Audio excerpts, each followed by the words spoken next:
नमस्कार। आइए सुनते हैं महादेवी वर्मा जी द्वारा लिखी कहानी दो फूल। कहानी अच्छी लगे तो इसे एक लाइक करिएगा। चैनल पर नए हो तो सब्सक्राइब कर लीजिएगा। तो लीजिए सुनिए कहानी। फागुन के गुलाबी जाड़े की वह सुनहली संध्या क्या भुलाई जा सकती है।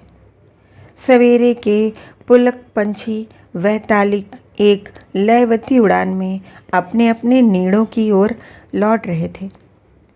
विरल बादलों के अंताल से उन पर चलाए हुए सूर्य के सोने के शब्दभेदी बाण उनकी उन्माद गति में ही उलझकर लक्ष्य भ्रष्ट हो रहे थे।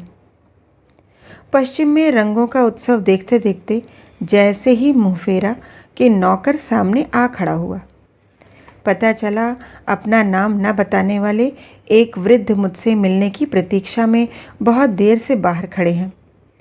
उनसे सवेरे आने के लिए कहना अरण्य रोदन ही हो गया। मेरी कविता की पहली पंक्ति ही लिख गई थी, अतः मन खिसिया सा आया। मेरे काम से अधिक महत्वपूर्ण कौन सा काम हो सकता है जिसके लिए असमय में उपस्थित होकर उन्होंने मेरी कविता को प्राण प्रतिष्ठा से पहले ही खंडित मूर्ति के समान बना दिया। मैं कवि हूँ।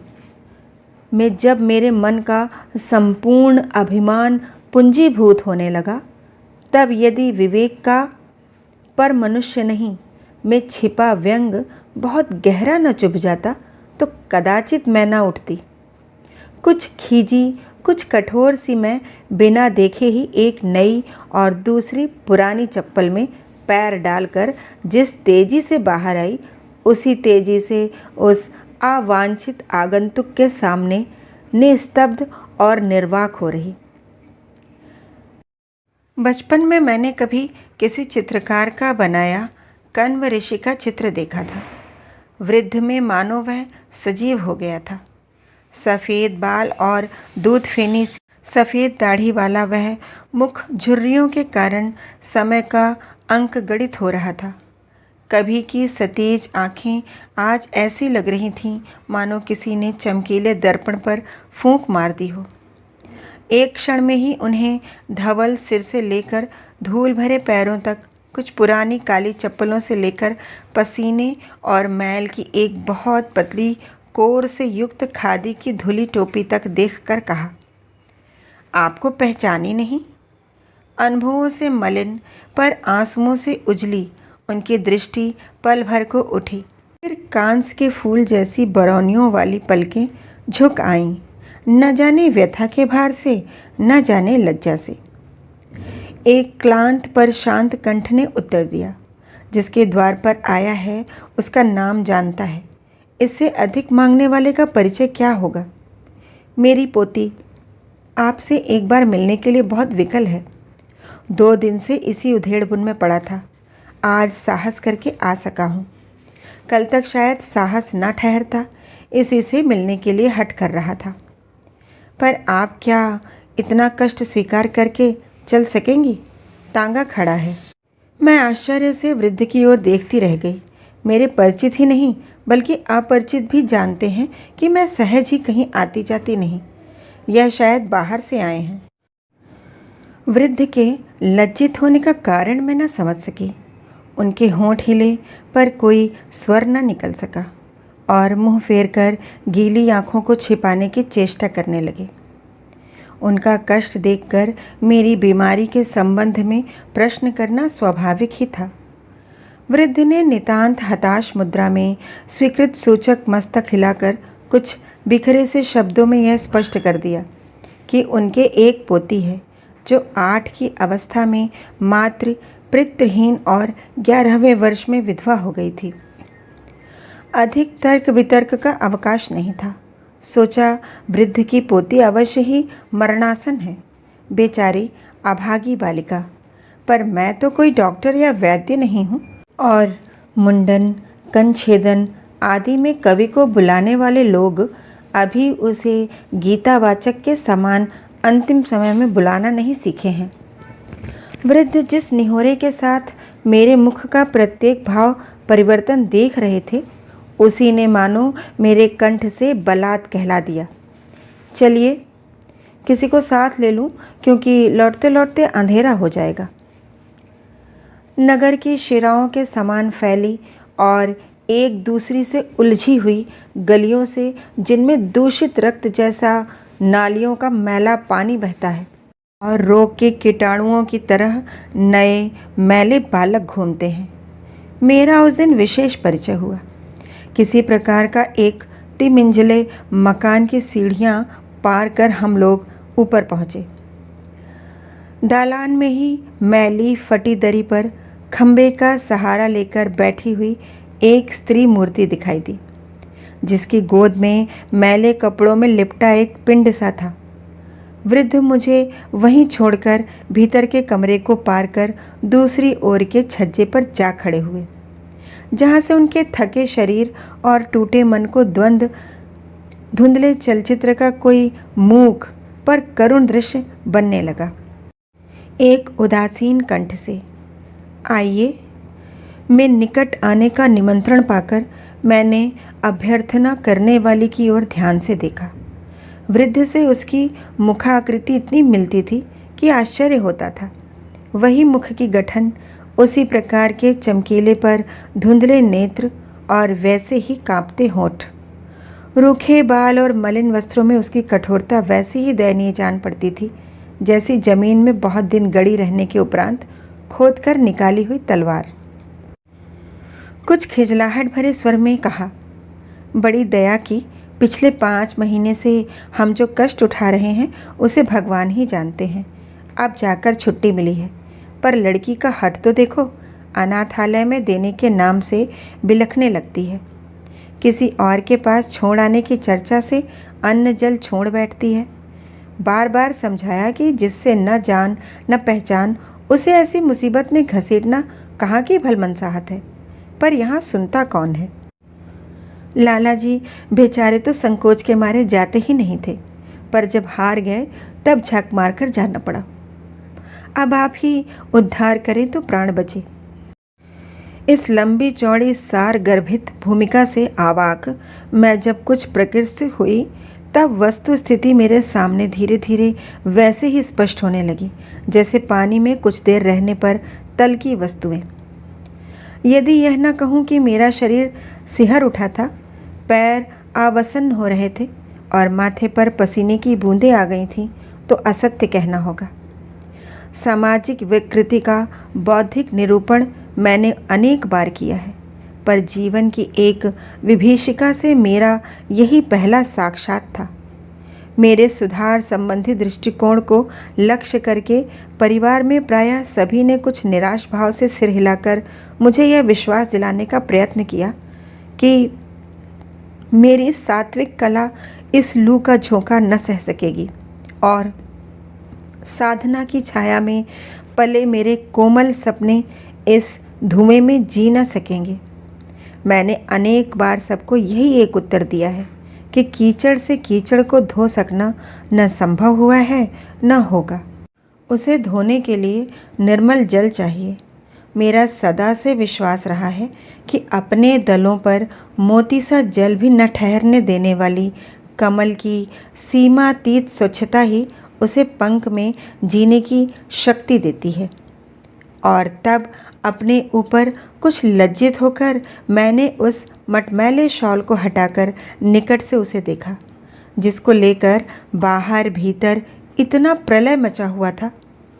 उग्रता की प्रतिमूर्ति सी नारी की उपेक्षा भरी गोद और मलिनतम आवरण उस कोमल मुख पर एक अलक्षित करुणा की छाप लगा रहे थे। चिकने काले और छोटे छोटे बाल पसीने से उसके ललाट पर चिपककर काले अक्षरों जैसे जान पड़ते थे और मूंदी पलकें गालों पर 2 अर्धवृत्त बना रही थीं। छोटी लाल कली जैसा मुंह नींद में कुछ खुल गया था और उस पर एक विचित्र सी मुस्कुराहट थी, मानो कोई सुंदर स्वप्न देख रहा हो। इसके आने से कितने भरे हृदय सूख गए, कितनी सूखी आंखों में बाढ़ आ गई और कितनों को जीवन की घड़ियां भरना दूभर हो गया। इसका इसे कोई ज्ञान नहीं। यह अनाहूत अवांछित अतिथि अपने संबंध में भी क्या जानता है। इसके आगमन ने इसकी माता को किसी की दृष्टि में आदरणीय नहीं बनाया। इसके स्वागत में मेवे नहीं बटे, बधाई नहीं गाई गई, दादा नाना ने अनेक नाम नहीं सोचे, चाची ताई ने अपने अपने नेग के लिए वाद विवाद नहीं किया, और पिता ने इसमें अपनी आत्मा का प्रतिरूप नहीं देखा। केवल इतना ही नहीं, इसके फूटे कपाल में विधाता ने माता का वह अंक भी नहीं लिखा जिसका अधिकारी निर्धन से निर्धन, पीड़ित से पीड़ित स्त्री का बालक हो सकता है। समाज के क्रूर व्यंग से बचने के लिए एक घोरतम नरक में अज्ञातवास कर जब इसकी माँ ने अकेले यंत्रणा से छटपटा कर इसे पाया, तब मानो उसकी सांस छूकर ही यह बुझे कोयले से दहकता अंगारा हो गया। यह कैसे जीवित रहेगा, इसकी किसी को चिंता नहीं है तो केवल यह कि कैसे अपने सिर बिना हत्या का भार लिए ही इसे जीवन के भार से मुक्त करने का उपकार कर सके। मन पर जब एक गंभीर विषाद असम्य हो उठा, तब उठकर मैंने उस बालिका को देखने की इच्छा प्रकट की। उत्तर में विरक्त सी बुआ ने दालान की बाईं दिशा में एक अंधेरी कोठरी की ओर उंगली उठा दी। भीतर जाकर पहले तो कुछ स्पष्ट दिखाई ही नहीं दिया, केवल कपड़ों की सरसराहट के साथ खाट पर एक छाया सी उठती जान पड़ी। पर कुछ क्षणों में आंखें अंधेरे की अभ्यस्त हो गईं। तब मैंने आले पर रखे हुए दिए के पास से दिया सलाई उठाकर उसे जला दिया। स्मरण नहीं आता वैसी करुणा मैंने कहीं और देखी है।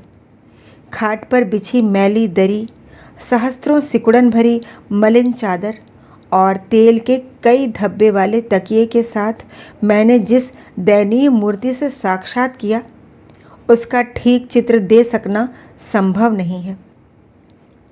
वह 18 वर्ष से अधिक की नहीं जान पड़ती थी, दुर्बल और असहाय जैसी।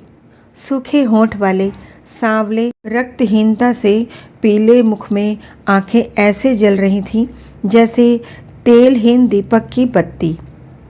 उस अस्वाभाविक निस्तब्धता से ही उसकी मानसिक स्थिति का अनुमान कर मैं सिराहने रखी हुई ऊंची चौकी पर से लोटे को हटाकर उस पर बैठ गई, और तब जाने किस अज्ञात प्रेरणा से मेरे मन का निष्क्रिय विषाद क्रोध के सहस्त्र स्फुलिंगों में बदलने लगा। अपने अकाल वैधव्य के लिए वह दोषी नहीं ठहराई जा सकती। उसे किसी ने धोखा दिया, इसका उत्तरदायित्व भी उस पर नहीं रखा जा सकता। पर उसकी आत्मा का जो अंश, हृदय का जो खंड उसके सामने है, उसके जीवन मरण के लिए केवल वही उत्तरदायी है।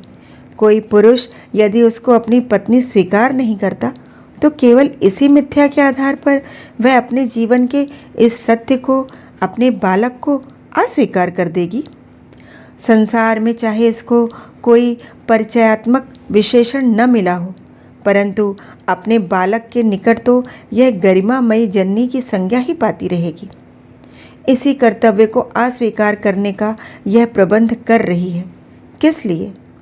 केवल इसलिए कि या तो उस वंचक समाज में फिर लौटकर गंगा स्नान कर व्रत, उपवास, पूजा पाठ आदि के द्वारा सती विधवा का स्वांग भरती हुई और भूलों की सुविधा पा सके, या किसी विधवा आश्रम में पशु के समान नीलामी पर चढ़कर कभी नीची कभी ऊंची बोली पर बिके, अन्यथा एक एक बिंदु विष पीकर धीरे धीरे प्राण दे। स्त्री अपने बालक को हृदय से लगाकर जितनी निर्भर है, उतनी किसी और अवस्था में नहीं। वह अपनी संतान की रक्षा के समय जैसी उग्र चंडी है, वैसी और किसी स्थिति में नहीं। इसी से कदाचित लोलुप संसार उसे अपने चक्रव्यूह में घेर कर बाणों से छलनी करने के लिए पहले इसी कवच को छीनने का विधान कर देता है। यदि यह स्त्रियां अपने शिशु को गोद में लेकर साहस से कह सकें कि बर्बरो, तुमने हमारा नारीत्व, पत्नीत्व सब ले लिया, पर हम अपना मातृत्व किसी प्रकार न देंगी, तो इनकी समस्याएं तुरंत सुलझ जावें। जो समाज इन्हें वीरता, साहस और त्याग भरे मातृत्व के साथ नहीं स्वीकार कर सकता? क्या वह इनकी कायरता और दैन्य भरी मूर्ति को ऊंचे सिंहासन पर प्रतिष्ठित कर पूजेगा? युगों से पुरुष स्त्री को उसकी शक्ति के लिए नहीं, सहन शक्ति के लिए ही दंड देता आ रहा है। मैं अपने भावावेश में इतनी स्थिर हो उठी थी कि उस समय का कहा सुना आज उसी रूप में ठीक ठीक याद नहीं आता। परंतु जब उसने खाट से ज़मीन पर उतरकर अपनी दुर्बल बाहों से मेरे पैरों को घेरते हुए मेरे घुटनों में मुंह छिपा लिया, तब उसकी चुपचाप बरसती हुई आंखों का अनुभव कर मेरा मन पश्चाताप से व्याकुल होने लगा। उसने अपने नीरव आंसुओं में अस्फुट शब्द गूंथ गूंथ कर मुझे यह समझाने का प्रयत्न किया कि वह अपने बच्चे को नहीं देना चाहती। यदि उसके दादाजी राजी न हों तो मैं उसके लिए ऐसा प्रबंध कर दूं जिससे उसे दिन में एक कर 2 रूखी सूखी रोटियां मिल सके। कपड़े वह मेरे उतारे ही पहन लेगी और कोई विशेष खर्च उसका नहीं है। फिर जब बच्चा बड़ा हो जाएगा तब जो काम मैं उसको बता दूंगी वही तन मन से करती वह अपना जीवन बिता देगी। पर जब तक वह फिर कोई अपराध न करे तब तक मैं अपने ऊपर उसका वही अधिकार बना रहने दूं जिसे वह मेरी लड़की के रूप में पा सकती थी। उसके माँ नहीं है, इसी से उसकी इतनी दुर्दशा संभव हो सकी। अब यदि मैं उसे माँ की ममता भरी छाया दे सकूं तो वह अपने बालक के साथ कहीं भी सुरक्षित रह सकेगी। उस बालिका माता के मस्तक पर हाथ रखकर मैं सोचने लगी कि कहीं वह वरद हो सकता। इस पतझड़ के युग में समाज से फूल चाहे न मिल सके, पर धूल की किसी स्त्री को कमी नहीं रह सकती। इस सत्य को यह रक्षा की याचना करने वाली नहीं जानती, पर 27 वर्ष की अवस्था में मुझे 18 वर्षीय लड़की और 22 दिन के नाती का भार स्वीकार करना ही पड़ा। वृद्ध अपने सहानुभूतिहीन प्रांत में भी लौट जाना चाहते थे। उपहास भरे समाज की विडंबना में भी शेष दिन बिताने को इच्छुक थे और व्यंग भरे क्रूर पड़ोसियों से भी मिलने को आकुल थे। परंतु मनुष्यता की ऊंची पुकार में यह संस्कार के क्षीण स्वर दब गए। अब आज तो वे किसी अज्ञात लोक में हैं। मलय के झोंके के समान मुझे कंटक वन में खींच लाकर उन्होंने जो 2 फूलों की धरोहर सौंपी थी उससे मुझे स्नेह की सुरभि ही मिली है। हाँ, उन फूलों में से एक को शिकायत है कि मैं उसकी गाथा सुनने का अवकाश नहीं पाती और दूसरा कहता है कि मैं राजकुमार की कहानी नहीं सुनाती। कहानी सुनने के लिए बहुत बहुत धन्यवाद।